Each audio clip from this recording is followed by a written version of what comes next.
Your coworkers are not your friends. In this video, I will give you the real reason why this is true. Even when everyone seems friendly, this is not about being cold, rude, or guarded at work. It's about understanding that workplace relationships are different. They sit inside a structure of competition, evaluation, and turnover that regular friendships do not. According to a cafeteria survey of nearly 1,000 US employees, almost 2 out of 3 of these workers on high turnover teams say that it's not even worth getting to know their coworkers anymore. Getting along with your team is critical. Giving people the benefit of the doubt is just as important as that. At the same time, the job market is changing rapidly, and people are holding on to the jobs that they have longer, and companies are not hiring as much as they used to. That's why you have to stay extra aware right now. I have trained thousands of teams over the last 20 years, and I've watched close work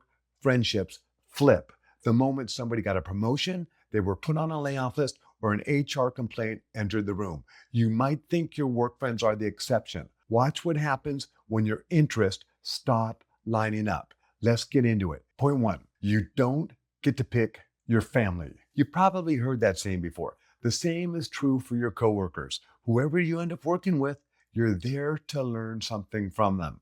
Some of them will become real friends, but most of them we know won't. And that's fine, because the ones who don't still teach you something valuable.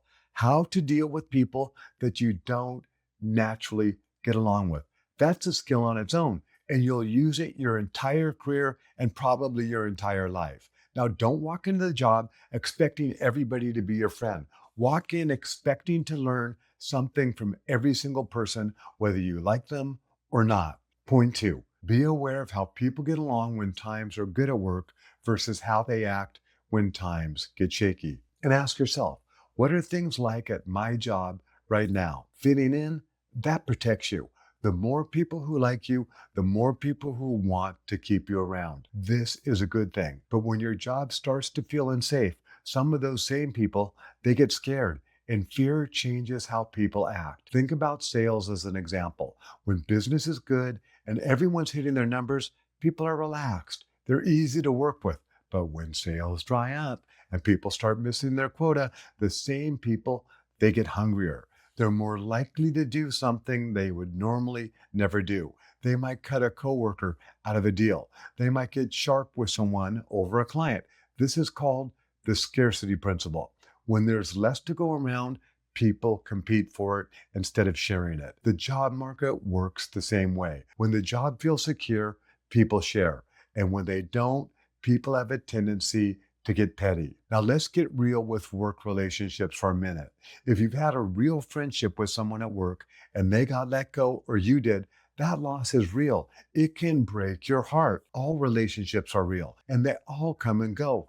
Letting go is a skill, and you want to learn to do that with as much grace and dignity as possible. If you felt this shift in your own job recently, drop it in the comments below. And if you're new here, hit subscribe. I post videos like this every week. Point 3, if you say something negative about your coworker, they'll know about it in about a minute. Most people cannot keep a secret. Not because they're bad people, it just happens. I once gave a coworker that I thought I trusted information about my personal life. I didn't tell my supervisor because I felt that I would be judged for it. I kept it guarded for months. Then one day we were having a conversation and he told me that he already knew. He knew the whole time. I could tell that he felt hurt.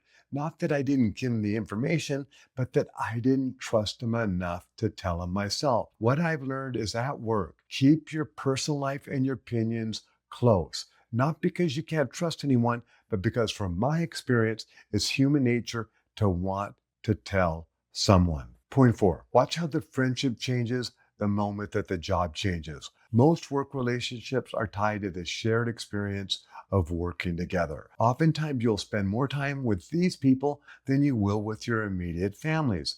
And the relationship is real for as long as the job lasts. Research backs this up. When turnovers on a team go up, most employees say that it makes it less worth it to get close to their coworkers in the first place because they know that this relationship has an expiration date on it. I know people that won't even get to know a new coworker for the first 6 months. They figure, why invest time if this person might not even be here in the first place?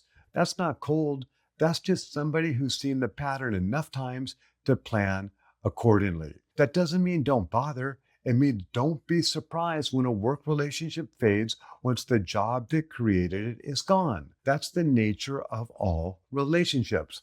You might have heard the saying, some relationships are for a reason, some are for a season, and some are for a lifetime. And if you can learn to enjoy all seasons, you will have a more fulfilling life. If this is making you rethink a work relationship, hit the like button. It helps me keep making videos like this. Point 5, watch what happens to a work friendship the moment one of you becomes the other person's supervisor. The dynamic shifts fast, and the friend who used to vent about the boss with you is now the boss. Or maybe you're the boss. That changes what you can say to each other, and it changes what they expect from you. Friendships are dynamic. They're always changing. That's why they always require work. Here's why it matters. However you treat someone below you now, remember it can flip.